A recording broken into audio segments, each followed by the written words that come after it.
नमस्कार दोस्तों, जय श्री राम, जय बागेश्वर धाम, जय जय सिया राम।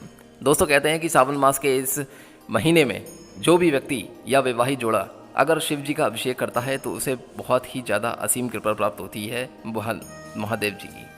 भोलेनाथ उसकी सभी मनोकामनाओं को पूरी करते हैं। साथ ही जो भी संतान प्राप्ति का योग चाह रहा है, अगर अपने जीवन में या संतान की प्राप्ति से बहुत ज़्यादा दुखी है तो वो शिव जी का अभिषेक करके उनकी कृपा पा सकता है, उनसे ये वरदान मांग सकता है और झट से ही उनकी मनोकामना पूरी भी हो जाती है।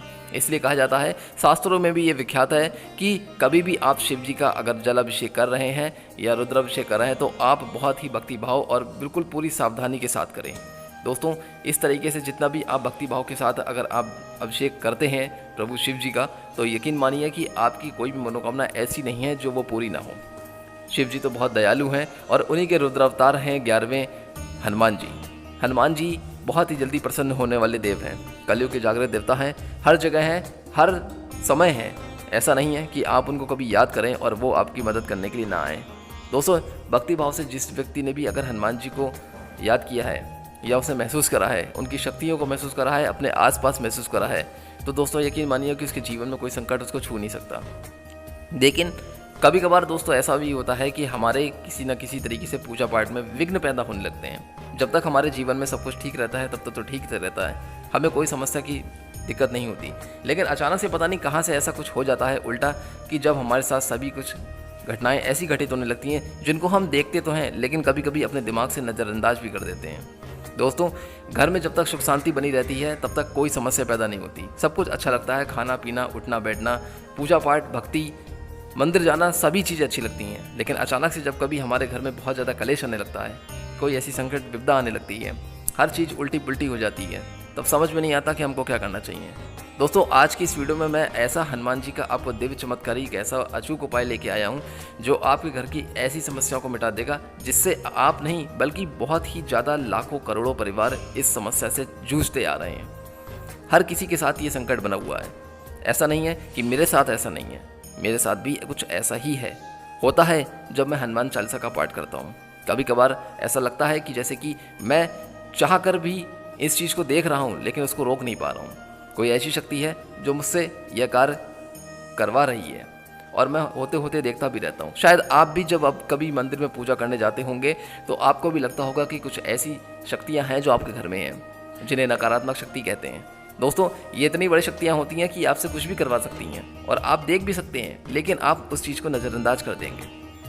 जैसे कि बहुत से लोगों के साथ ऐसा होता आया है कि अचानक से कोई पूजा कर रहा है और दिया गिर जाता है। अचानक से कोई आप किसी मंत्र का जाप कर रहे हैं या कुछ पाठ कर रहे हैं और फिर भी आप बीच में बोल देते हैं, जबकि आपको पता है कि मुझको बीच में नहीं बोलना है, लेकिन फिर भी आप बोल देंगे।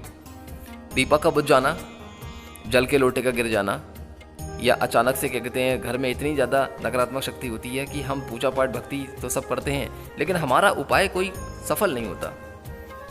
हमारा दिमाग ये चलता रहता है कि क्यों मेरे साथ ऐसा, क्यों सामने वाला व्यक्ति जो पूजा पाठ कर रहा है, भक्ति भाव से कर रहा है, उतना ही मैं भी कर रहा हूँ या उससे ज़्यादा मैं कर रहा हूँ, लेकिन फिर भी मेरे साथ ऐसा हो रहा है। क्यों मेरे घर में इतना कलेश मचा हुआ है, क्यों इस तरीके के घर में झगड़े हो रहे हैं, क्यों उपद्रव मचा है जो ख़त्म होने का नाम नहीं ले रहा, क्यों संकट मोचन महाबली मेरी प्रार्थना नहीं सुन रहे, क्यों आखिर मैं हनुमान चालीसा का भी पाठ करता हूँ, सब कुछ करता हूँ, लेकिन फिर भी ऐसा क्यों है। तो दोस्तों आज की इस वीडियो में लास्ट तक जरूर बने रहिए, क्योंकि मैं आपको ऐसा उपाय बताने जा रहा हूँ जो आपके घर से हर नकारात्मक शक्ति को मिटा देगा। बहुत से लोगों के आपके भी कमेंट आए हैं, अभी एक है जिनका मैं नाम नहीं बताऊंगा लेकिन मैं बता देना चाहता हूँ, वो यहाँ की नहीं है, नोएडा की रहने वाली है। उनके घर में बहुत ही ज़्यादा संकट और परेशानी की समस्या बनी हुई है। उन्होंने बताया कि उनके साथ नकारात्मक शक्तियाँ इस तरीके से खेल खेल रही हैं कि वो बता नहीं सकती। इसीलिए दोस्तों वीडियो को आगे बढ़ने से पहले एक बार वीडियो को लाइक जरूर कर देगा। चैनल पर नए हैं तो प्लीज़ चैनल को सब्सक्राइब करना ना भूलें ताकि बागेश्वर बालाजी की कृपा आपके साथ हमेशा बनी रहे। तो आइए जानते कि कौन सा वो अचूक उपाय है। दोस्तों आपको क्या करना है कि आपको चाहे आप मंगलवार से कर लें, चाहे शनिवार से कर लें या किसी भी दिन कर लें, दोस्तों आपको एक सरसों के बड़े दीपक में तेल की बाती बनानी है, यानी कि सरसों का तेल आपको रख के उसमें एक सरसों का तेल का दिया जलाना है और हनुमान जी के सामने जलाना है। आप हनुमान जी के सामने जलाइए। जलाने के बाद आप ध्यान से सुनिएगा दोस्तों, हर एक स्टेप पॉइंट टू पॉइंट ध्यान से सुनते रहिएगा ताकि आपसे कोई बात छूटे ना। इस उपाय को करने से पहले आप पूरी तरीके से इसकी विधि जान लीजिए, क्योंकि बाद में आप लोग कमेंट करके पूछते हैं तो आपको समस्या पैदा होती है। मंगलवार हो या शनिवार या किसी भी दिन आप हनुमान जी के सामने एक सरसों के बड़े तेल में दीपक रख के जलाइए। उसके बाद वो आपको ज्योति अखंड जलानी है 11 दिनों तक। ध्यान से सुनिएगा, 11 दिनों तक आपको हनुमान जी के सामने वो अखंड ज्योति जलानी है, दिया बंद नहीं होना चाहिए। उसके बाद जब आप दीपक जला लेंगे, ये काम आपको चाहे सुबह कर लीजिए तो ज़्यादा बेहतर रहेगा। नहा धो के निवृत्त होके सुबह आप कहते हैं दीपक जला दीजिए। उसके बाद आपको जो है क्या करना है कि आपको शिव जी का करना है अभिषेक। जी हाँ दोस्तों, शिव जी का अभिषेक करना है। देखिए, शिव जी का अभिषेक करने में सबसे पहली बात तो ये कि आपको सावधानी बरतनी है, क्योंकि शिव जी का जब अभिषेक करते हैं तो पंचामृत से किया जाता है। भोलेनाथ पर दोस्तों जल, दूध, घी, शहद, गन्ने का रस के साथ ही पंचामृत से अभिषेक किया जाता है। लेकिन पंचामृत बनाने में शुद्धता का विशेष ध्यान रखना जरूरी है, क्योंकि इसके अभाव में पंचामृत अशुद्ध माना जाता है और अशुद्धता विष के समान होती है। अगर आप पंचामृत से अभिषेक करते हैं तो पंचामृत बनाने की सही विधि भी आपको पता होनी चाहिए। इसलिए आप पंचामृत जो भी इसमें आपको मैंने बताए हैं, आप उनका इस्तेमाल करके ही शिव जी का अभिषेक करें। अभिषेक करने के बाद आपको क्या करना है कि आपको अपने घर के चारों कोनों पे, यानी कि जो भी आपका घर है, कमरे के चारों कोनों की बात नहीं कर रहा हूँ मैं, पहले ध्यान से सुन लीजिएगा। आपका जो भी पूरा घर बना हुआ है, उस घर के जो 4 कोने हैं, ये आप जानते होंगे कि घर के 4 कोने कौन से होंगे।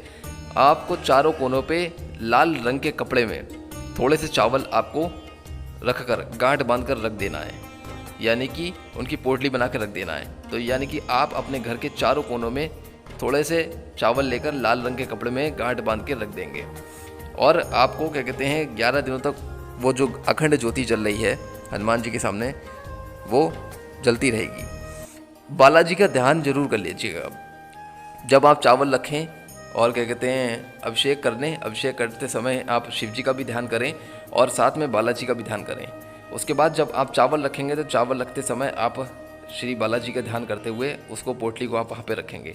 रखने के बाद यानी कि जिस दिन आप रखेंगे उस दिन से ठीक 1.25 महीने के बाद, जिस दिन आप ये उपाय कर रहे हैं उसके ठीक 1.25 महीने के बाद आपको उन पोटली को उठाकर किसी बहते हुए जल में, यानी कि वो नदी है या झील है, झरना है, कुछ भी है, उसमें जो जल भरा हुआ है वो बहता हुआ होना चाहिए। देखिए, स्थिर जल में आपको विसर्जित नहीं करना है।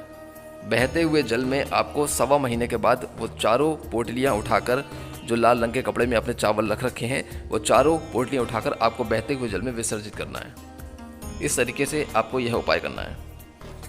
अब इससे होगा क्या? इससे यह होगा कि कोई भी तरह की नकारात्मक शक्ति या कोई भी तरीके का कलेश आपके घर का बना हुआ है, लड़ाई झगड़े बहुत चल रहे हैं, बहुत ज़्यादा परेशान हैं, कलेश ख़त्म नहीं हो रहा। कुछ लोगों ने बताया है आपने कि उनका घर का कलेश बहुत दिनों से चल रहा है लेकिन ख़त्म नहीं हो रहा। नकारात्मक शक्ति ऐसी होती हैं जो बहुत से काम हमसे गलत करवाती हैं। हम जब भी कोई पूजा पाठ करने की कोशिश करते हैं तो कुछ ना कुछ विघ्न ऐसे पैदा हो जाते हैं जो हमको वो रोकती हैं। वो नहीं चाहती हैं दोस्तों कि आप ये उपाय करें, वो नहीं चाहती हैं कि आपकी मनोकामना पूरी हो। इसलिए नकारात्मक शक्ति आपके घर में जाकर उपद्रव मचाती हैं। लड़ाई झगड़े क्यों चलते हैं? क्यों हम लोग का दिमाग डाइवर्ट हो जाता है? इसीलिए हो जाता है कि हम घर में कलेश पैदा करें। इसीलिए वो आपके किसी भी उपाय या पूजा पाठ को सफल नहीं होने देती हैं।